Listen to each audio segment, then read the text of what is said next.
I'm Arthur. The men who built the Holocaust were not easily shocked. They had planned the murder of millions on paper, in clean offices, with train timetables and budget columns and the careful, bloodless language of people who never had to watch.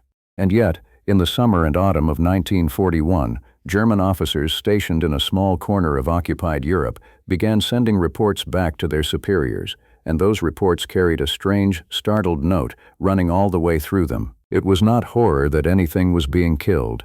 They were doing the killing themselves, by then on a scale the world had never seen. What unsettled them was the way it was being done in this one place. The men running it, the Germans wrote, were not behaving like soldiers or even like executioners following orders. They were behaving like something for which these particular Germans, of all people, did not seem to have a word. The place was called Jasenovac. It sat in the marshes where two rivers meet, in a country that had existed for only a few weeks when its gates first opened and would cease to exist a few weeks after they closed. Tonight I want to take you there, the whole way.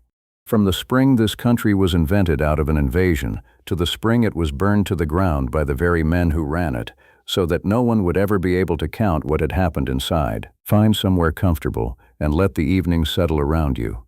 This is a long story and a heavy one, and it asks to be told slowly and with care. To understand why even the architects of genocide flinched at this place, you have to understand that it was not built by the Germans at all. There is a particular kind of document that historians keep coming back to, and it is not a survivor's testimony, though there are those, and we will reach them. It is the paperwork of the perpetrator's own allies, because when a regime allied to Nazi Germany, dependent on Nazi Germany, kept alive by Nazi guns and Nazi money, manages to disturb German army officers with the sheer manner of its cruelty, that tells you something a survivor cannot. It tells you that you have arrived at one of the far edges of what human beings have done to one another, an edge so far out that even the people closest to the center of the 20th century's great machinery of death looked at it and recoiled. That is the promise of tonight's story, and I want to be honest with you about it from the start, because this channel is not in the business of selling shock. The title is grim because the history is grim, and there is no kind way around it. But the way we are going to tell it is, in a sense, the opposite of the way it happened. Slowly, carefully, with the names where we have them, and the honest uncertainty where we do not. We are not going to dwell on the worst of it for its own sake. We are going to try to understand it, which is a harder and a more useful thing, and in the end a more respectful one. So here is the shape of what is coming. There was, for almost exactly 4 years, a country called the Independent State of Croatia. On the maps of the time it looks substantial, a wide block of territory covering most of modern Croatia and all of modern Bosnia and Herzegovina, with more than 6 million people living inside its borders. It was not, in any meaningful sense, independent. It was a puppet, carved out of a conquered kingdom and propped up by Germany and Italy, who, between them, had decided what it could be. It was run by a movement called the Ustaše, and the Ustaše came to power with a very specific and very murderous idea about who belonged inside their new nation and who did not. The people who did not belong were, above all, the Serbs, of whom there were nearly 2 million inside the new state's borders. They were Orthodox Christians in a state that defined itself as Catholic and Croatian, and the Ustaše regarded their very presence as a problem to be solved by removal, by conversion, or by death. The Jews and the Roma of the territory were marked for destruction as well, in step with the wider Nazi project sweeping across Europe. And anyone at all, including Croats themselves, who opposed the regime could find themselves swept up with the rest. To carry out what they intended, the Ustaše built a network of camps across their new country. The largest of them, and the one whose name became a wound that has never fully healed in that part of the world, was Jasenovac. It was not a single camp, but a complex of several, spread across an area of more than 200 square kilometers on both banks of the Sava River, about 100 kilometers southeast of the capital, Zagreb. It grew up over the autumn of 1941, and it operated until the final days of April 1945, almost the entire life of the state itself. How many people died there is a question we are going to spend the final part of this story on, because it has become one of the most bitterly contested numbers in all of modern European history, and the fight over it is itself part of the tragedy and part of the reason the place still matters so much today. For now, let me give you the figure that the United States Holocaust Memorial Museum settles on, because it is sober, it is carefully reasoned, and it is a fair place to begin. The museum estimates that the Ustaše murdered between 77,000 and 99,000 people at Jasenovac. The memorial that stands on the site today has, through years of patient and difficult work, assembled a list of more than 83,000 of them by name. We will come back to those numbers and to the much larger and much smaller figures that have been hurled at this place over the decades, and to why the counting has been so hard. But hold the lower of those numbers, 77,000, in your mind for a moment as the cautious floor of a catastrophe, and remember that it was reached in a country of only 6 million people. And then hold this beside it. The people who did this were not the most powerful military on earth. They were a small, fanatical movement that had been, only weeks before, a band of exiles and conspirators with almost no popular support in their own land. That is the real mystery at the center of tonight's story, the one I keep turning over in my own mind. Not how a great empire commits a great crime. We have, terribly, learned to comprehend that, but how a tiny movement, handed a country it had not earned and could not have won on its own, used those 4 years to do something that made hardened German officers reach for words like raging madmen. To understand that, you cannot start at the camp. You have to start more than a decade earlier, with a single man and a single murder, and then with 10 days in April that conjured a nation out of thin air.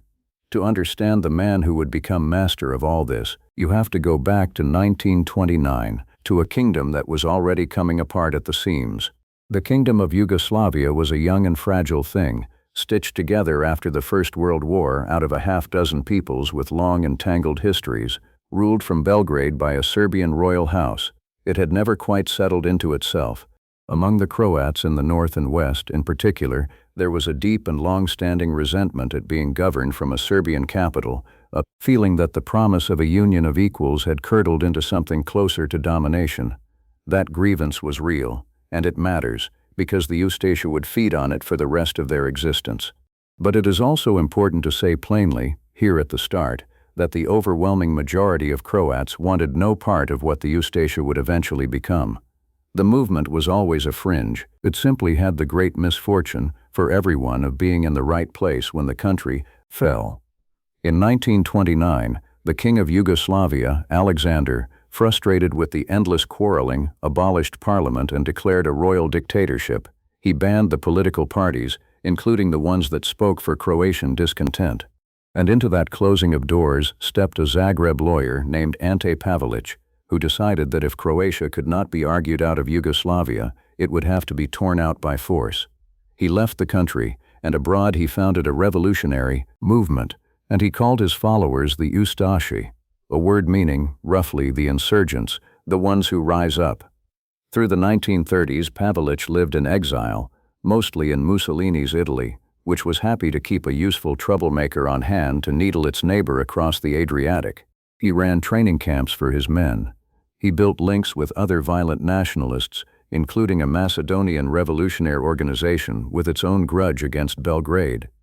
And in 1934, those threads came together in the French port of Marseille, where, on a state visit, King Alexander of Yugoslavia was shot dead in his car. The gunman was a Macedonian assassin acting in concert with Pavelić's Ustaše. The French foreign minister, riding beside the king, was killed as well.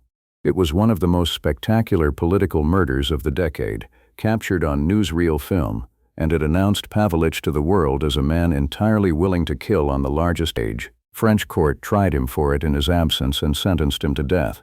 He was, by the middle of the 1930s, a convicted regicide living under the quiet protection of fascist Italy, a fringe fanatic with a death sentence on his head and a few hundred devoted followers waiting for a chance that seemed for years as if it might never come. It came in April of 1941. By early that year, Yugoslavia had become a problem for Adolf Hitler. A government in Belgrade had signed onto the Axis, then been overthrown by officers who wanted no alliance with Germany, and Hitler, enraged, ordered the country destroyed.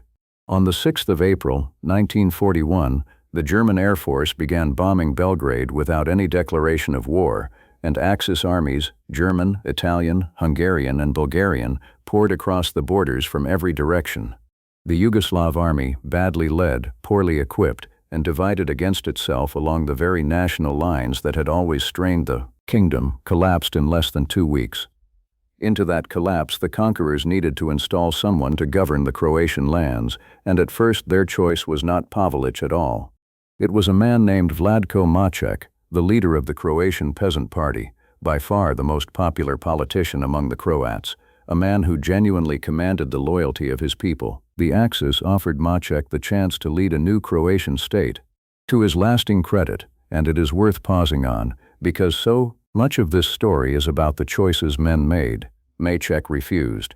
He would not build a country on the back of a foreign invasion. He stepped aside, and in doing so he handed history to the fanatics, who had no such scruples.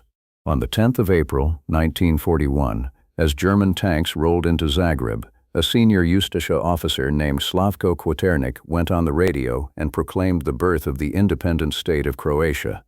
Pavelić, still in Italy, hurried home across the border with a few hundred of his followers, the hardcore of the movement, and within days he was installed as the new country's leader. The Ustaše gave him a title that captured exactly the kind of state they meant to run. He was the poglavnik, the leader, their own word for what the Italians called the Duce and the Germans the Führer. The price of all this was paid immediately, in territory. The new state was independent in name and a client in fact. Within weeks, by treaties signed in Rome in May of 1941, Pavelić signed away a great swathe of the Dalmatian coast, the very Adriatic shoreline that Croatian nationalists had always dreamed of, handing it over to Italy as the price of Italian sponsorship. The country was then carved into 2 zones of occupation, a German zone in the north and east, and an Italian zone in the southwest, with foreign troops on its soil throughout. The Ustaše had their independent Croatia, and it was neither fully independent, nor, in any honest accounting, fully theirs. It is worth lingering for a moment on just how artificial this new country was, because the artificiality is part of why it behaved as it did. Its borders had been drawn in foreign capitals to suit foreign armies. Its coastline had been signed away to Italy almost as soon as it was won. Its territory was held down by 2 foreign powers who did not trust it and did not much trust each other. And inside those borders lived not some pure Croatian nation of the Ustašes' imagination, but a thoroughly mixed population, Catholic Croats and Orthodox Serbs and Bosnian Muslims and Jews and Roma, often in the same towns, the same valleys, sometimes the same families, woven together over centuries in a way no map could honestly untangle. The Ustaše project was, at its very core, a fantasy of unmixing the unmixable, of taking a place that was irreducibly plural and forcing it, by terror, into a single shape. Such fantasies are always violent because reality always resists them, and the more the reality resists, the more violence the fantasy demands to sustain itself. That is the engine that drove the next 4 years. Not a plan that unfolded smoothly toward a goal, but a fixed idea that collided, again and again, with a country that refused to match it and that answered every mismatch with more killing. Now think about the arithmetic of what had just happened, because it is the key to everything that follows. A movement of, at most, a few thousand, committed members had just been handed sovereign power over more than 6 million people by foreign armies almost overnight. They had no real popular mandate. They had no deep roots in the institutions of the country. What they had was a fully developed ideology, a burning sense of historical grievance, and an absolute conviction that fate had at last vindicated them. A small group of true believers suddenly holding the levers of a state, certain that history had proven them right, and answerable to no one but their foreign sponsors and their own creed. That is a combination that has produced some of the darkest chapters in the entire human record, and it was about to produce one more, because the Ustaše did not see their sudden victory as the end of a long struggle. They saw it as permission to begin a far larger one. And within just 18 days of the state's proclamation, before it had so much as a functioning government in any normal sense, the killing had already begun. The independent state of Croatia did not drift into mass murder. It legislated its way there, deliberately, in a matter of weeks, with the cold efficiency of men who had been dreaming of this for years and finally had the legal authority to write their fantasies into the statute book. The new state was barely a week old when the first decrees came. On the 17th of April, 1941, a law declared that anyone who offended the honor of the Croatian people was guilty of treason and that the penalty was death. It was written so vaguely that it could mean anything the regime wished it to mean, which was precisely the point. The very next day, the 18th of April, came the first racial law against the Jews, modeled closely on the German pattern, beginning the long, methodical process of stripping Jewish citizens of their rights, their property, their livelihoods, and finally their lives. Within weeks, there were laws defining who counted as a Jew, banning intermarriage, forcing the wearing of identifying marks, and seizing Jewish businesses and homes. The Roma were marked in the same breath, condemned by their very existence under the regime's racial creed. But the largest target by far was the Serbs, and here the new regime faced a problem that the Germans in their own lands did not. The Serbs were not a small minority that could be quietly isolated. They were nearly a third of the entire population of the new state, almost 2 million people living in their own villages and towns across vast stretches of the countryside, especially in the borderlands and in Bosnia. You cannot quietly marginalize a third of your own country. The Ustaše did not want to. They wanted them gone. The clearest statement of what that meant came from one of the regime's most senior figures, a writer and politician named Mile Budak, who served as a government minister and was in many ways the intellectual voice of the whole movement. In a speech in the town of Gospić in July of 1941, Budak laid out the policy in words that have echoed through every account of this period since. The plan for the Serbs, he said, was a simple division into three. 1/3 would be killed, 1/3 would be expelled, driven across the borders into Serbia proper, and 1/3 would be forcibly converted from their Orthodox faith to Roman Catholicism, and in that conversion, in the regime's strange logic, cease to be Serbs at all. Third, expel a third, convert a third.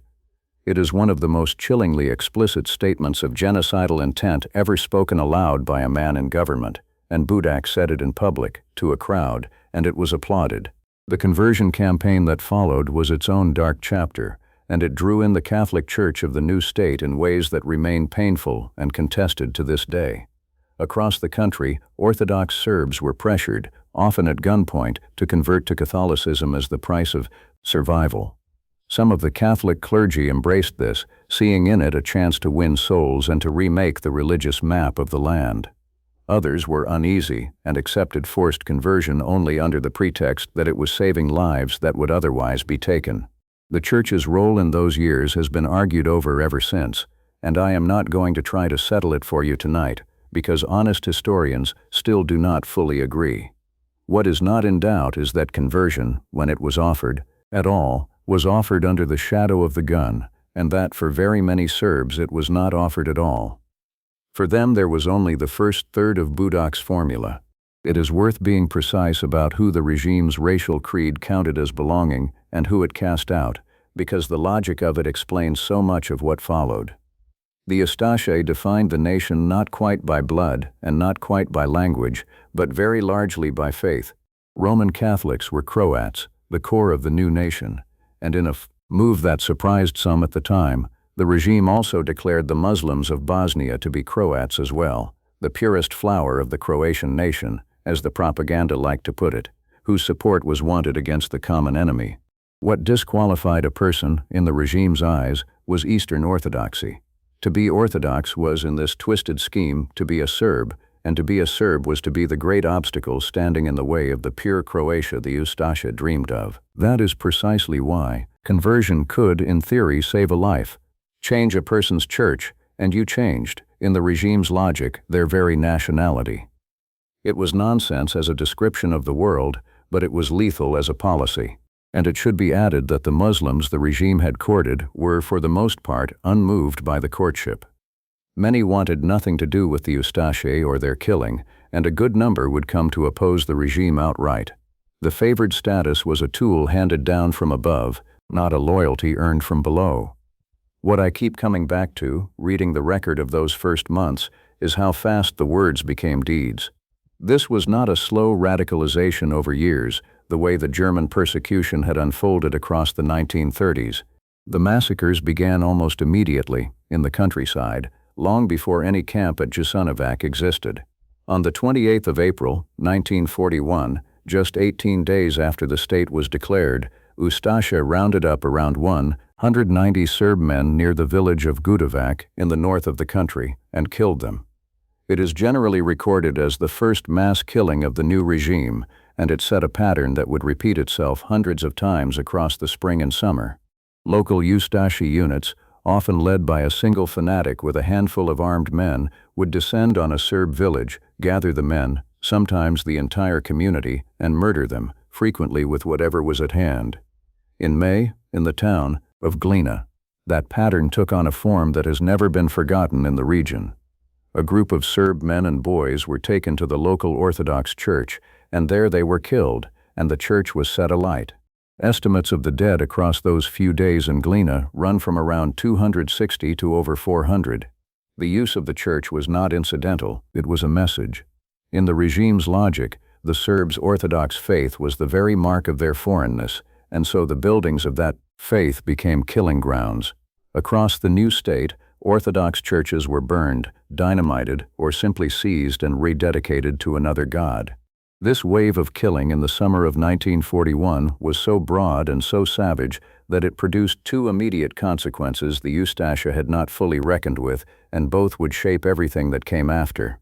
The first was resistance. In June of 1941, in a forest near the town of Sisak, the first armed partisan detachment in occupied Yugoslavia was formed, and across the Serb districts that had been hit hardest, survivors began fleeing into the hills and taking up whatever weapons they could find. The regime's terror was manufacturing, almost overnight, the insurgency that would eventually help to destroy it. The second consequence is one of the most telling details in the whole story, and it points straight toward the title of tonight's film. Even Italy, Pavelić's own sponsor, recoiled. In the Italian zone of occupation in the southwest, Italian commanders were so disturbed by the scale of the Ustaše slaughter and so alarmed by the chaos it was breeding in territory they were responsible for, that they began, in places, to shelter Serbs from their own ally and even to arm Serb fighters against the Ustaše. Sit with that for a moment.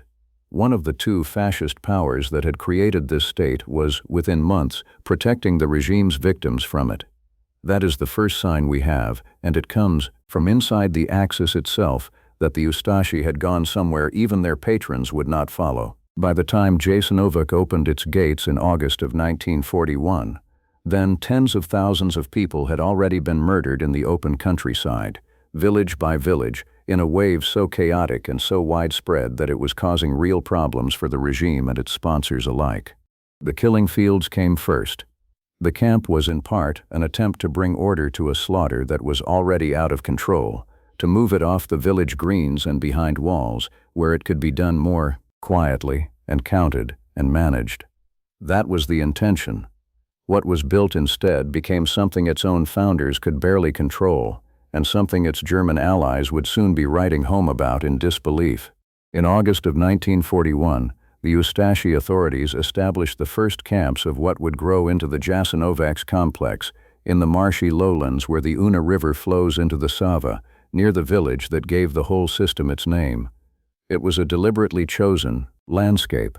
Remote, surrounded by floodplain and swamp and broad rivers, it was a place that was hard to reach, hard to escape from, and hard for outsiders to see into. Geography itself was made part of the prison. The first two camps, known as Krapcha and Bročić, were crude affairs, little more than fields ringed with wire out in the floodplain, and they were, on their own brutal terms, a failure. The ground was waterlogged, the autumn rains came down, and conditions were so lethal, the dysentery and exposure so severe, that the camps were closed within a few months and the surviving prisoners moved on. Even the killers found the original site nearly unusable. What replaced it became the heart of the entire system. In November of 1941, the Ustaše opened a new camp on the grounds of a large brick and tile factory just outside the village of Jasenovac. In the records and in the memory of the place, it is usually called Ciglana, which simply means the brickworks, and it was the central camp of the complex, the one that operated the longest, from November of 1941 all the way to the very end in April of 1945. When people say the word Jasenovac, more often than not it is the brickworks they are picturing. Around it, over time, the complex grew to include several other sites, including a camp at Stara Gradiška some distance upriver that became the camp for women and children, and the killing grounds across the Sava, so that what began as a couple of fields in a swamp became a sprawling archipelago of suffering covering that vast stretch of riverland. The man who shaped it was a young Ustaše officer named Vjekoslav Luborić, known to almost everyone as Max. He was placed in charge of the bureau within the Ustaše security service that ran the entire camp system, which made him, in effect, the master of Jasenovac and of every other camp the regime operated. He was, by every account that survives, a true believer, of the most dangerous kind, a man who did not merely administer the killing from behind a desk, but came to the camp in person, supervised it, and on occasion killed prisoners with his own hands. He was not yet 30 years old. He had around him a cadre of guards and officers drawn from the hardest and most fanatical ranks of the movement, men for whom the camp was not a duty to be endured, but a calling to be embraced. And here is a detail that I think is essential because it cuts against one of the comfortable stories people like to tell about places like this, the story that the perpetrators were simple, ignorant brutes who knew no better. In September of 1941, Luborić traveled to Germany and he toured the German concentration camps. He went to study. He wanted to learn how the masters did it, how a modern state organized the warehousing and the working and the killing of human beings on an industrial scale, and he carried what he learned home to apply at Jasenovac. The men who built this place were not strangers to the German model. They had seen it, they had taken notes, they admired it. And so what they built had, on the surface, the outward forms of a German camp. There was wire, and there were watchtowers, and there were roll calls, and there was forced labor. There were extensive workshops at Jasenovac. The prisoners made bricks, they made chains and tools and leatherwork. They worked the camp's farms and built the dikes that held back the rivers. The camp produced goods, and it kept some prisoners alive precisely because their skilled labor was useful to the regime. On paper, in its organizational chart, it could pass for one more node in the great European network of camps. There is something especially chilling in that outward ordinariness, and it is worth pausing on. A visitor shown only the right parts of Jasenovac, the workshops, the brick kilns, the leather goods and the chains being made, the prisoners bent over useful work, might have come away believing it was a hard labor camp and nothing worse. The regime was not above arranging exactly that impression when it suited them, presenting a managed and orderly face to the outside world while the killing went on out of sight, across the river and down at the water's edge. This is a pattern the century would see again and again, the facade of productive order laid carefully over an engine of death, the paperwork and the workshops serving as a kind of alibi. But, at Jasenovac, the alibi was always thin and always slipping. The facade could be held up for a visiting delegation on a given afternoon. It could not be held up against the river, which kept delivering its evidence downstream, or against the surrounding countryside, which knew perfectly well what the name had come to mean, and said it only in whispers. But it never functioned like the German model, and that difference is the whole of tonight's story. The German camp system, in all its monstrousness, was a bureaucracy. It was organized around documentation, around the cold logic of registration and selection and disposal, killing rationalized into a process and carried out, much of the time, at a remove, by machinery and gas and the careful division of labor that allowed each man to tell himself he had only done his own small, clean part. The horror of the German camps was, in a terrible way, the horror of the modern office applied to murder. Jasenovac took the outward shape of that system and filled it with something else entirely. The killing here remained, overwhelmingly, close and personal and frenzied. It was carried out by hand, by men who were not hiding from it behind machinery and paperwork, but standing in the very middle of it, who killed in the open, who did not bother much with the documentation the Germans were so proud of, and who, by every horrified account that survives from those who observed them, did not appear to be tormented by what they were doing. The Germans had built a system designed to let the killers feel like clerks. The Ustaše built one in which the killers were exactly what they appeared to be and seemed, to those watching, untroubled by the fact. And when German observers got close enough to see that difference, they did not approve. They were appalled. That reaction, from those men of all men, is the subject of the next part, and it is the reason this video carries the title it does. I need to set this up very carefully, because it is easy to misread, and the misreading does real harm to the truth. When I tell you that German officers were horrified by Jasenovac, I am not telling you that the Germans were the good men of this story. They were not. They were, in the same years, in the same war, carrying out the largest and most systematic program of mass murder in all of human history. Their horror at the Ustaše was not the clean horror of decent men confronted with evil. It was something stranger, and in its own way more revealing. It was the horror of one set of mass murderers at the methods of another. And it is precisely because it comes from that source, from men who can hardly be accused of squeamishness about killing, that it tells us something a kinder witness never could. The Independent State of Croatia was thick with German personnel because it was a German client and a corridor of the wider war. There were military liaison officers, intelligence agents, diplomats, and army units passing through on their way to other fronts. And almost from the beginning, their reports back to Berlin and to the German High Command carried a consistent and deeply troubled theme. The most important of these observers was a German general named Edmund Glaise von Horstenau, who served as the senior German military representative in Zagreb for much of the war. He was no humanitarian, and we should not pretend otherwise. But he was a professional soldier of the older school, an Austrian, by background, and what he saw the Ustaše doing offended him on every level he had, the military, the practical, and the moral. In his reports to his superiors, he described the Ustaše killers in language that is genuinely startling to find in an official German military document of that era. He reached for words like raging madmen. He described their actions as frenzied, as the work of people who had lost all restraint. This was a German general, in 1941, a man with no fundamental objection to the war or to its broad and brutal aims, and he was reduced to describing his own allies as lunatics. In the summer of 1941, von Horstenau reported that German troops in the region had become, in his phrase, silent witnesses to the brutality of the Ustaše against the Serbs, the Jews, and the Roma. Silent witnesses.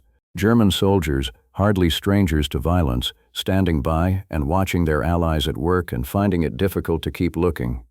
He gave accounts of the aftermath of massacres, of the bodies of civilians left where they fell, of children among the dead. There is a moment, in this kind of history, when you realize that the perpetrator's own ally has become, in effect, a witness for the prosecution, and von Horstenau's reports are exactly that. He was not alone. There is a report dated to the beginning of January 1942 and preserved in the archives from another German officer describing conditions inside the Jasenovac camp itself, and it carries the same appalled tone. German intelligence files on the region returned, again and again, to the same disturbed observations, and at the highest level of all, German security officials sent word back to Heinrich Himmler, the man overseeing the entire Nazi extermination program, and the gist of their complaint was, in its way, the most damning detail in the whole account. The killing at the Ustaše camps, they reported, was simply bestial cruelty. It lacked method. It lacked the cold, rationalized, bureaucratic order that the Nazis took a perverse professional pride in. Sit with that, because it is the dark hinge of this entire story. The complaint of the SS was not that too many people were being killed. It was that they were being killed in the wrong way, too openly, too chaotically, too much by hand, and too obviously by men who appeared to feel nothing about it, and not enough through the orderly, deniable, industrialized process the Germans had so carefully perfected. To the very architects of the Holocaust, the horror of Jasenovac was, at bottom, a horror of style. The Ustaše had skipped the part where the killers got to pretend they were something other than killers. They had stripped the whole enterprise down to what it actually was, and even the Germans could not stand to look at it without flinching.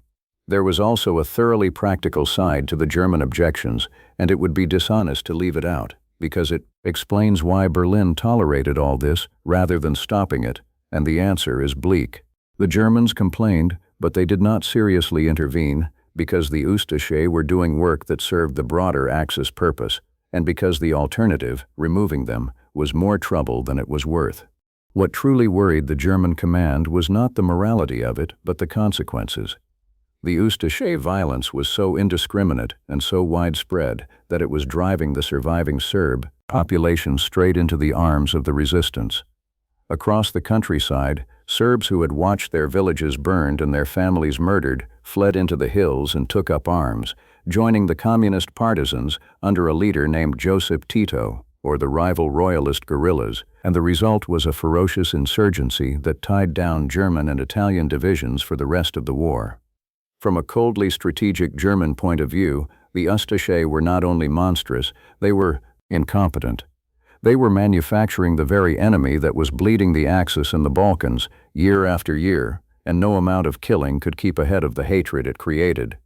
And yet, knowing all of this, Berlin did not stop it. That is the part that should sit uneasily with anyone who reaches for the comfortable idea that the Germans, having seen Jasenovacs, were somehow morally above it. They complained, and they filed their troubled reports, and they went on propping the regime up, regardless, because a brutal, dependent ally that tied down the resistance was, on balance, useful to them, and because the destruction of the Serbs and the Jews and the Roma was, after all, broadly the same project they were pursuing themselves by colder means. Where the Germans did intervene, it was mostly to make the killing more orderly, more like their own. They took a hand in deporting some of the country's Jews north to their own camps, folding a piece of the Ustaše's chaos into their own machinery. The German revulsion at Jasenovac, in the end, changed almost nothing about Jasenovac. It survives for us at all only because these were men who wrote everything down, and so their disgust is preserved in the files, a kind of accidental testimony left by people who never intended to be witnesses for anyone. We are left to use it for a purpose they could not have imagined, which is simply to measure, by their own reaction, how far over the edge this place really was. So when you hear the phrase that titles this video, "The camp that scared even the Nazis," understand carefully what it really means and what it does not. It does not mean the Nazis were the better men. It means that a small fascist movement, in 4 short years, with a tiny fraction of the resources, managed to commit its crimes in a manner so unrestrained that it unsettled the most efficient murderers the world had ever produced, and undercut its own sponsors in the bargain. That is not a comforting fact. It is a window into how far a certain kind of fanaticism can travel when it is handed power and feels no shame and answers to no one. To see exactly how far, we have to go down, at last, to the river. Before we do, I want to say one quiet thing to those of you who have stayed with me this far, and I suspect that is most of you, because this is not a channel for people who want the short version of anything. If these long, slow walks through the difficult parts of the past are the kind of thing you want more of, the surest way to make certain the next one finds you is to follow along here. That is all. Now, back to the marshes and the brickworks and the river that runs through the middle of this entire story. I promised you that we would not dwell on the worst of this for its own sake, and I am going to keep that promise. There is a way of telling the story of a place like Jasenovac that lingers on every cruelty, that turns suffering into a kind of grim spectacle, and I think it dishonors the dead and corrupts the living. So I am going to tell you what happened here plainly, without flinching from the facts, but I am not going to walk you through the catalog of horrors detail by detail. You do not need that in order to understand. You need only enough to grasp the scale of it and the nature of it, and then we can move on with the dignity these people were denied. The central camp, the brickworks, sat on the bank of the Sava River, and the river is at the center of everything that happened there.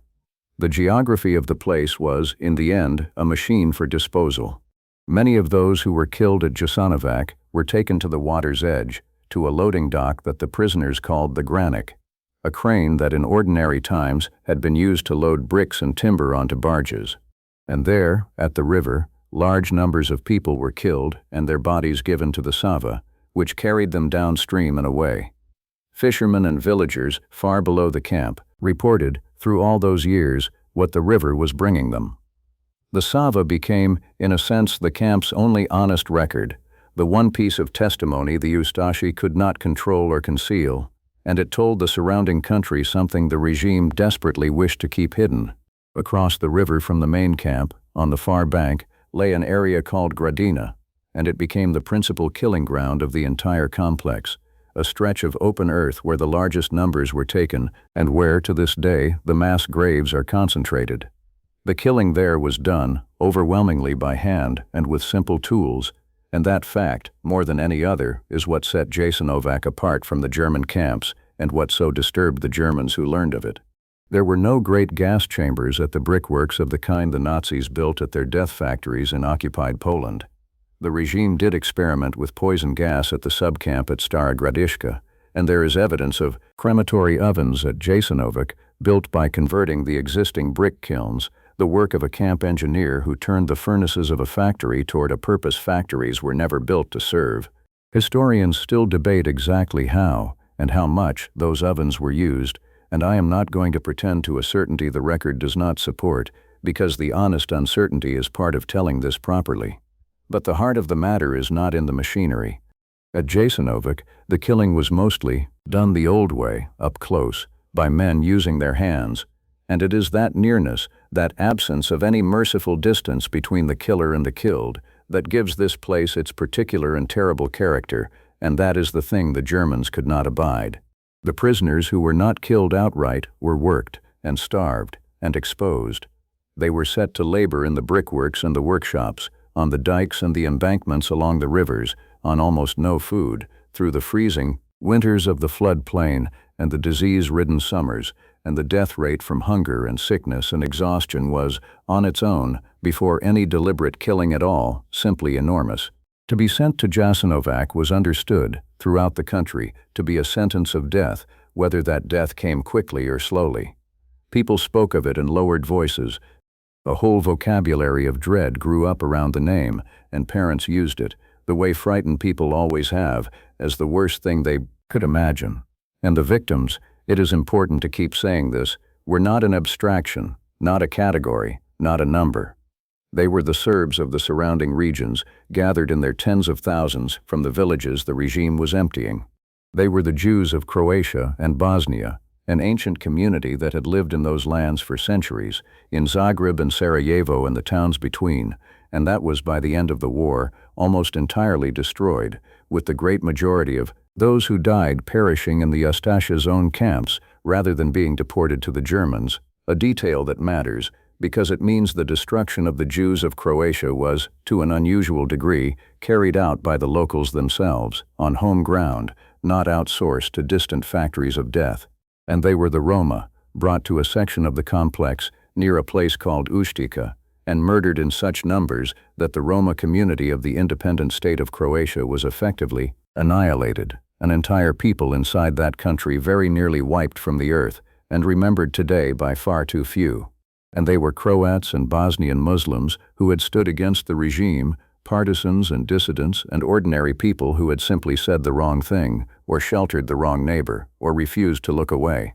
Two of those groups deserve a few more words here, because their fate inside this small country has a particular and terrible shape that is easy to lose inside the larger numbers. Consider the Jews of the Independent State of Croatia first.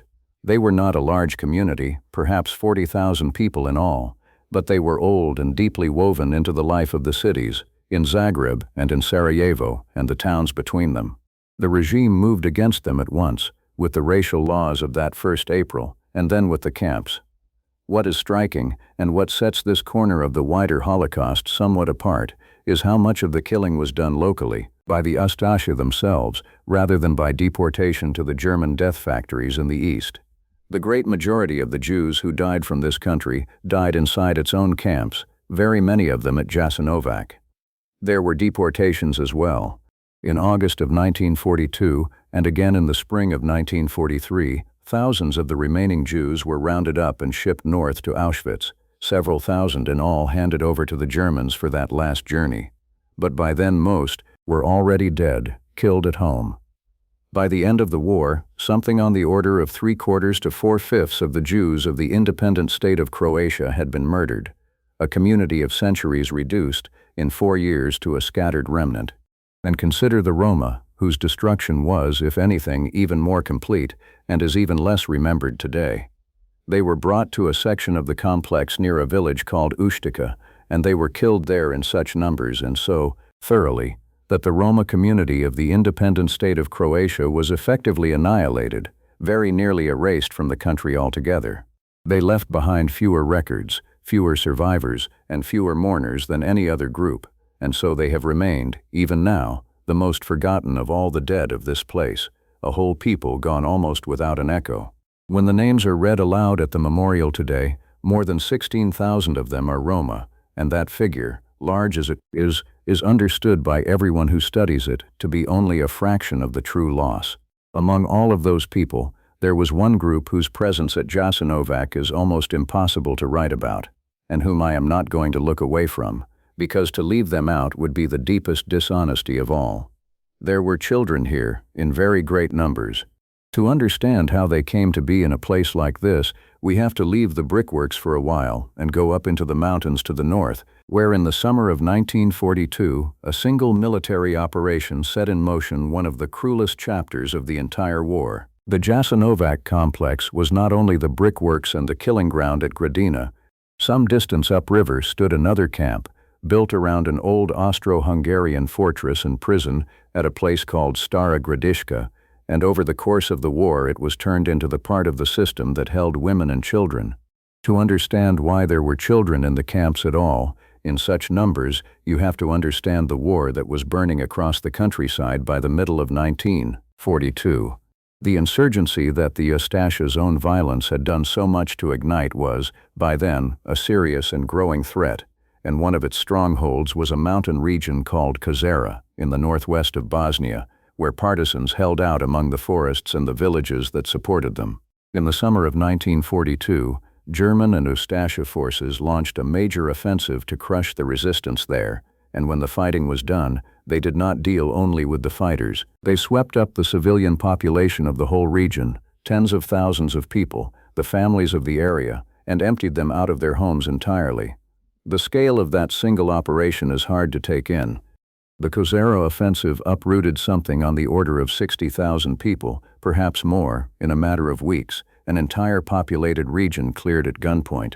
Long columns of civilians, mostly women and the old and the very young, because the fighting-age men were dead, or in the hills, or already taken, were marched out of the mountains and funneled into the camp system. The roads of that summer were full of them.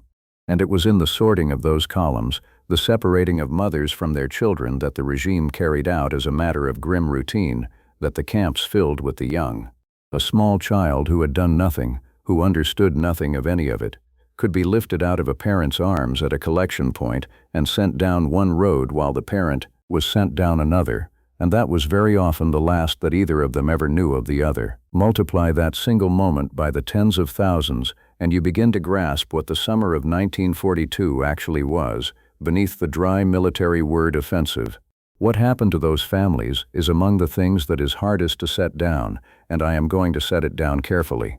Many of the adults were sent away to forced labor, some of them all the way to Germany, to feed the Reich endless hunger for workers. And the children were taken from their parents, separated out, and sent into the Ustaše camp system, to Stara Gradiška and to other holding camps established specifically for them, at places such as Sisak and Jastrebarsko. These were not labor camps in any sense. They were places where small children, torn from their mothers and fathers, were held in conditions of such neglect, such hunger and exposure and untreated disease, that they died in great numbers of the simple, grinding causes that kill the very young when no one is trying to keep them alive. I am going to give you the figure, and then I am going to leave the details alone, because the figure is enough, and because these were children, and they are owed a kind of restraint that the regime never gave them. Of the more than 83,000 victims of Jasenovac who have so far been identified by name, more than 20,000 were children under the age of 14,000. That is not even the total number of children who died in the camps of the Independent State of Croatia, only those who have been tied by name to Jasenovac in the records assembled so far. The true number across the whole system is higher, and a great many of them were so young when they died, and held for so short a time, that no record of them survives at all. They are among the uncounted, and they always will be. I told you at the start that I would not dwell, and I will not. But I am not willing to let a number that large slide past as just a number, because that is exactly the trick that makes atrocities bearable to think about, and therefore, in the long run, easy to repeat. So I will only ask you to do the small, human thing of holding it for a moment. 20,000 children, named, with families and faces and futures, each one a particular person who woke up one ordinary morning into a life that did not yet contain any of this. The historian's job is to count them, soberly, and to get the count right. The rest of us are allowed, I think, simply to be unable to sit for a moment in the plain inadequacy of any response at all. And it is here, in the very darkest part of the entire story, that there appears the one figure in all of it whom you can love without reservation or complication. Because while the children were dying at Stara Gradiška, a woman in Zagreb heard about it and decided, quietly and at enormous risk, that she was going to get as many of them out as she possibly could. Her name was Diana Budisevicic, and she was, in almost every respect, an unlikely heroine, which is part of why her story matters so much. She was not Serbian, not one of the people the regime was bent on destroying. She had been born in Austria, in the city of Innsbruck, into a comfortable and respectable family. As a young woman, she had married a Serbian doctor and moved with him to Zagreb, where she lived the settled, prosperous life of a well-to-do professional's wife. She was, when all of this began, a woman in her early 50s with no background in politics, no experience of relief work, no organization behind her, and no obvious reason in the world to risk anything at all. She could have looked away. Almost everyone in her position did. In the autumn of 1941, she began to hear about the women and the children being held in the camps, and she found that she could not let it alone. She started, quietly and carefully, to organize. She gathered other women around her. She raised money and food and clothing and medicine. She used every social connection she and her husband possessed, every acquaintance, every official who might be persuaded or pressured or shamed into helping, and she began the slow, dangerous, grinding work of getting aid to the prisoners and, wherever it was at all possible, of getting the children out alive. It should not have been possible at all, and yet the very chaos of the independent state of Croatia, the corruption and the competing authorities and the gaps between them, created cracks that a determined person could work through. And Budisevicic was nothing if not determined. Remarkably, she found help in the unlikeliest of places. A German officer, of all people, helped her to obtain written permission, in the summer of 1942, to remove children from the camp at Stara Gradiška. With that piece of paper, and with the quiet cooperation of certain officials in the regime's own welfare ministry who were uneasy with what they were being asked to oversee, she was able to begin moving children out of the camps and into Zagreb, where her network found them places, in hospitals, in church orphanages, and in private homes willing to take a strange child in and ask no questions and tell no one. Over the course of the war, the operation that came to bear her name rescued something on the order of 10,000 children from the camps and the conditions that were killing them. 10,000. Set that beside the 20,000 children who died at Jasenovac alone, and you understand both the scale of her achievement and the scale of what she was up against. She could not save them all. No one could have. But she saved an entire city's worth of children, one transport, one bribe, one forged permission at a time. And she did something else, something that mattered enormously afterward, and that reveals the particular quality of her mind. She understood, even in the middle of the catastrophe, that these children were being torn away from their families, and that without records they would be lost forever, their names erased, their origins forgotten, their parents never able to find them again even if, against all odds, both somehow survived the war. So she kept a list. She and her helpers wrote down everything they could possibly learn about each child, the name, the age, the village or region they had come from, the names of their parents where anyone knew them. Any detail at all that might one day allow a shattered family to be put back together. By the end, she had built a card index of some 12,000 names, a meticulous handwritten archive of stolen children, assembled in secret under the nose of a murderous regime by a woman who understood that memory itself was a form of rescue. There is a bitter coda to her story, and I am going to tell it to you, because it belongs to the larger pattern of how this entire history has been treated then and since. After the war, the new communist authorities of Yugoslavia took her card index away from her. The reuniting of the surviving children with whatever family remained was carried out by the state, and the prominent role of one Austrian-born woman in Zagreb did not fit the story the new government wished to tell about who had saved whom and at whose direction. Diana Budisavljević's part was quietly set aside, folded into the anonymous achievements of the People's State. She returned eventually to Austria, and she died there many years later, far from famous, all but forgotten. It was only decades afterward, when her wartime diary was finally published, that the full scale of what she had done became widely known, and she began, slowly and too late for her to see it, to be honored for it. I bring her up not only because she deserves to be remembered, though she does, more than almost anyone in this story.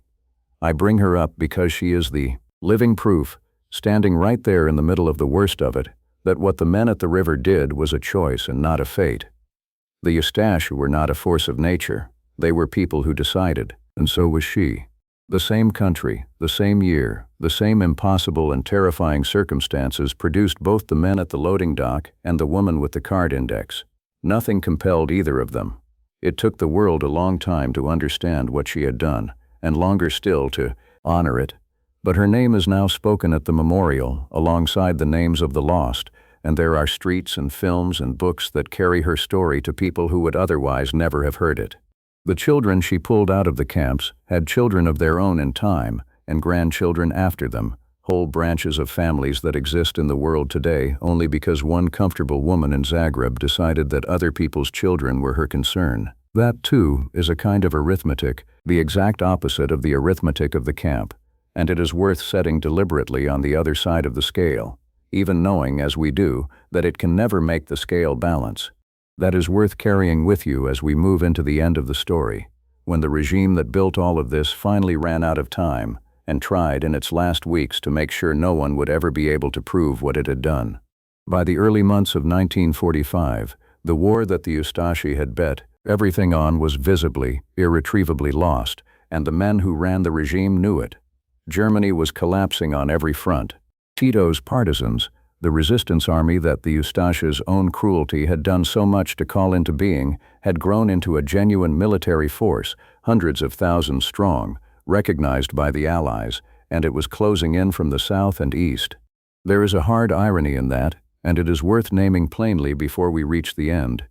The resistance that finally swept the Ustaše away had been swollen, from its earliest days, by the regime's own victims. Every burned village, every massacred family, every transport to the camps had driven more survivors into the forests with nothing left to lose, until the trickle of 1941 became the flood of 1944. The Ustaše had set out to cleanse their country of a people, and in the attempting of it they had raised up the very army that would destroy them. It is not a tidy moral. The war that followed had horrors of its own, and the peace that came after was no paradise for anyone. But there is a grim symmetry in it that the historians have never failed to notice. The regime was, in the most literal sense imaginable, undone by the consequences of its own cruelty.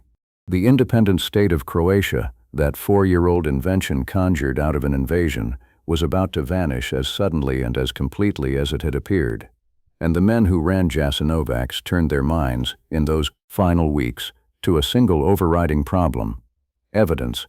A camp like Jasenovac is not only a place where people die, it is, against the will of the men who run it, a place that records. The buildings, the mass graves, the documents that did exist, and above all the surviving prisoners with their memories and their wounds, all of it was testimony waiting to be given. As the partisans drew near in the spring of 1945, the Ustaše set out, methodically, to erase that testimony.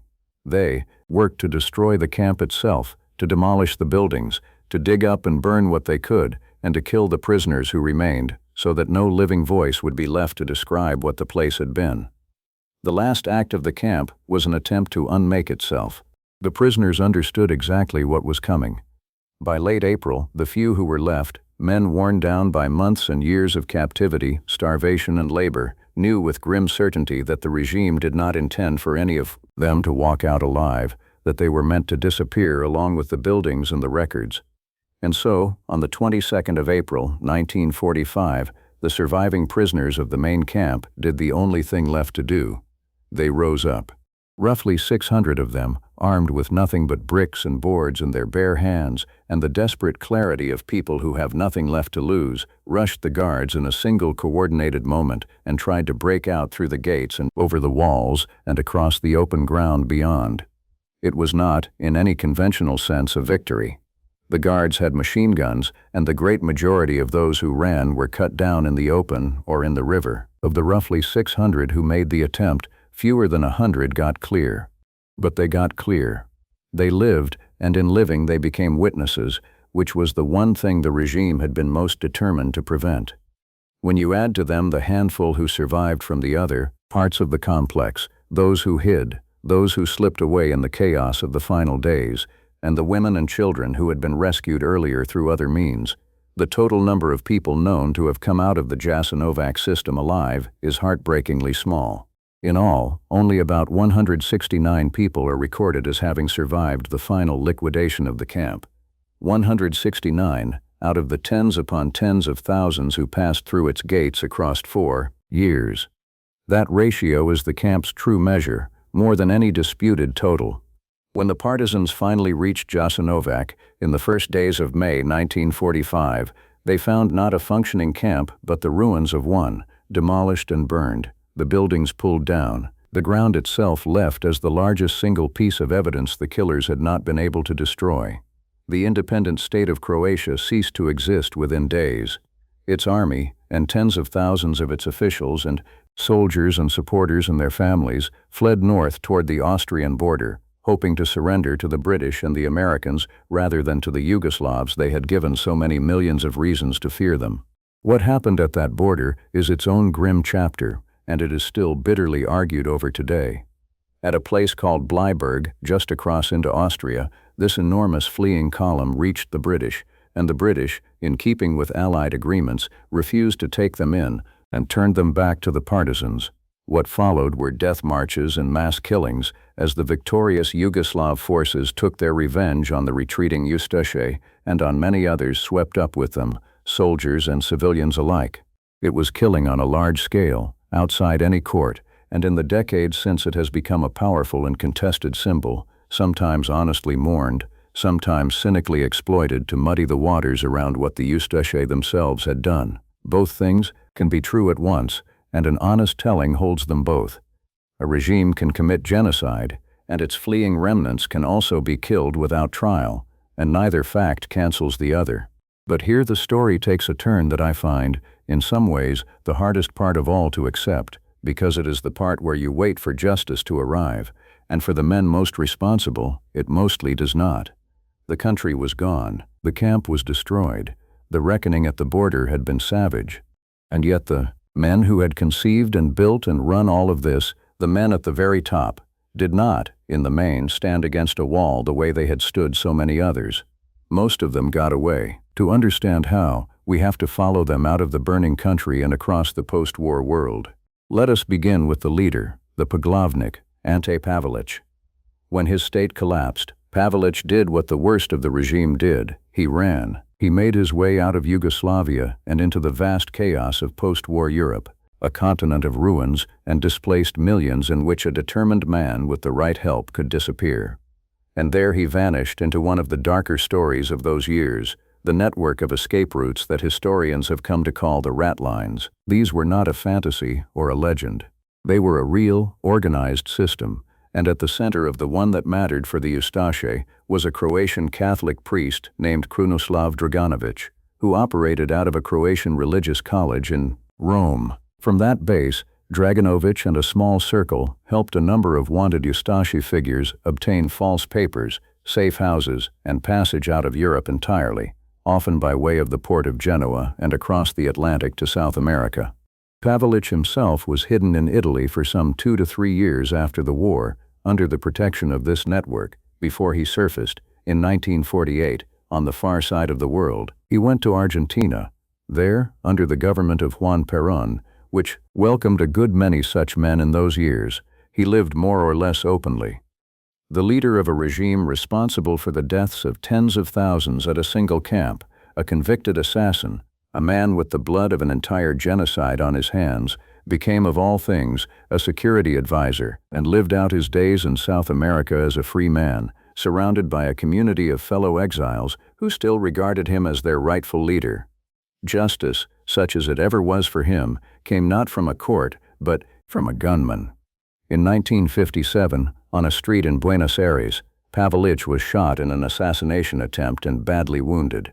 He survived the bullets, but the attack frightened him, and fearing that he might at last be arrested and extradited back to Yugoslavia to answer for what he had done, he fled once more, this time to Spain, where the dictatorship of Francisco Franco gave him sanctuary.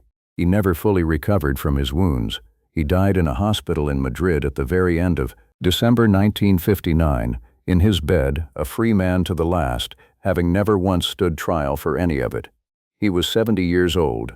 Then there is Max Leburic, the young true believer who had run the entire camp system, who had toured the German camps in 1941 to learn his trade, who had killed with his own hands at the brickworks. He escaped as well, and he too ended up in Franco's Spain. He settled in a town near Valencia under a false name, became a kind of grandfather, figure in the circles of Croatian fascist exiles, and went on agitating and publishing for the cause he had served his whole life. He lived for nearly a quarter of a century after the camp he ran was burned to the ground, and then, in 1969, he was killed in his own home in Spain. To this day it is not entirely certain who did it, whether it was an agent of the Yugoslav state finally settling a very old account, or a rival from within the bitter, fractured world of the exile community. Either way, like his master, he died far from any courtroom, his crimes never formally judged. Not every one of them escaped, and it would be wrong to leave the impression that there was no justice at all. Mile Budak, the minister whose Gospic speech had spelled out the policy of the Thirds, was captured, tried by the new Yugoslav authorities, and hanged in 1945. Over the years that followed, a number of lower-ranking figures, guards and officials, were brought to trial in Yugoslavia and occasionally elsewhere, and some were convicted and punished. The machinery of justice was not entirely idle. The rat lines that carried the worst of them to safety deserve a hard look as well, because they were not the work of a single rogue priest acting alone.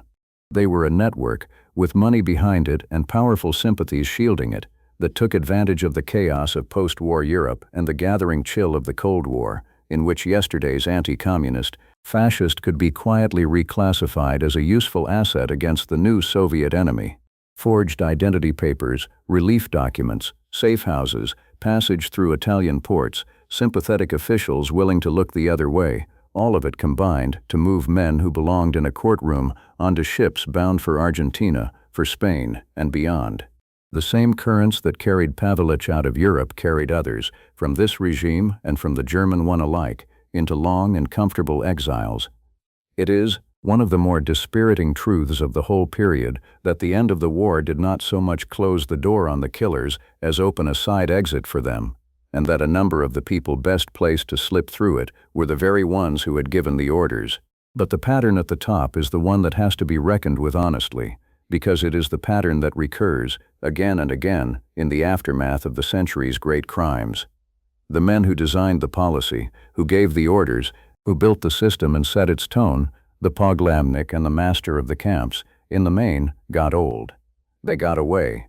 They died with their own names, in their own beds, on other continents, protected by other regimes, and by the convenient amnesia of a world that had already moved on to the next crisis, the Cold War, the new alignments, the new enemies. The dead of Jasenovac had no such second act.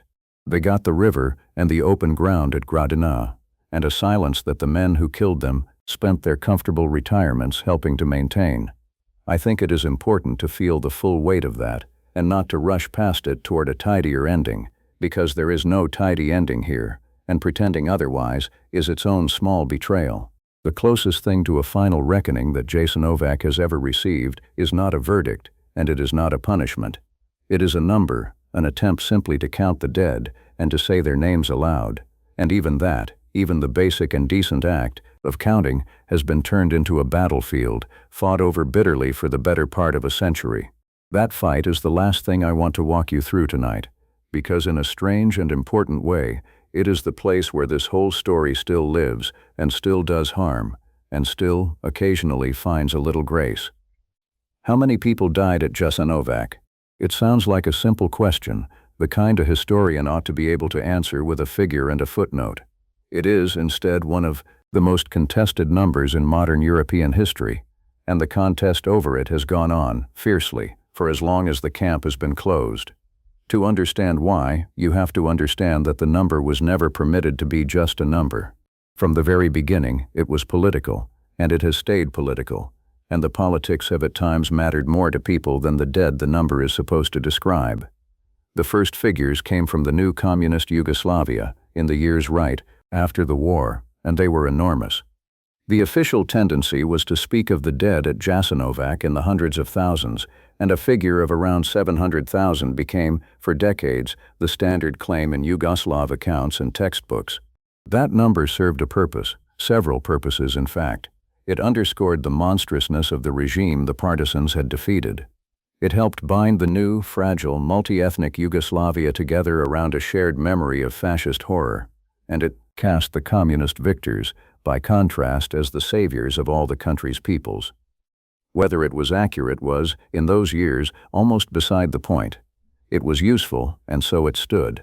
Then, in later decades, the pendulum swung hard the other way, and this is where the story turns genuinely ugly in the present, in our own time. As old Yugoslavia broke apart in the 1990s and old nationalisms came roaring back, some Croatian nationalists began to minimize Jasenovac, to slash the numbers, to recast the camp as little more than a labor facility, and in the most extreme and disgraceful cases to suggest that the worst of it had never happened at all. Across the full sweep of the public argument, the figures thrown around for Jasenovac have ranged from more than 1 million at the high end down to as few as a couple of tens of thousands at the low. A spread that vast, from over 1 million to under 30,000, tells you immediately that something other than honest counting has been at work, that the number has become a flag people wave rather than a fact they seek. So who is right?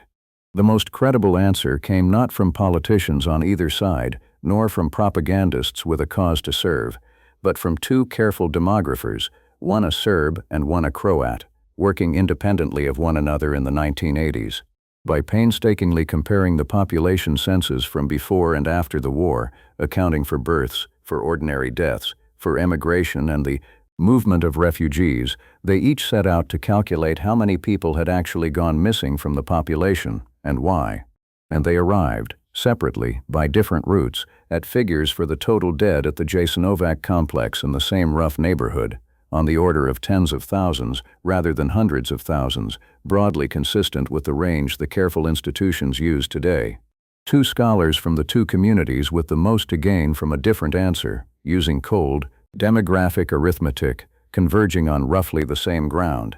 That convergence is about as close to solid footing as this terrible question allows anyone to stand. It is the ground that the careful institutions stand on now. The United States Holocaust Memorial Museum, as I told you at the very beginning of tonight, estimates between 77,000 and 99,000 people killed at Jasenovac. The breakdown it offers is sobering in its specificity and worth saying slowly. Somewhere between 45,000 and 52,000 Serbs, between 12,000 and 20,000 Jews, between 15,000 and 20,000 Roma, and between 5,000 and 12,000 Croats and Muslims, the regime's own political and religious opponents.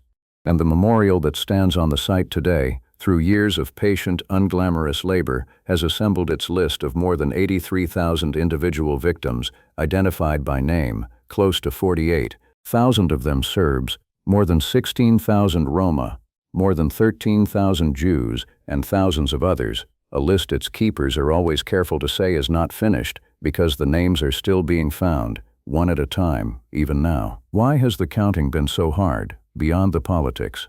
Because the killers tried to make it impossible. That is the cruel, recurring thread.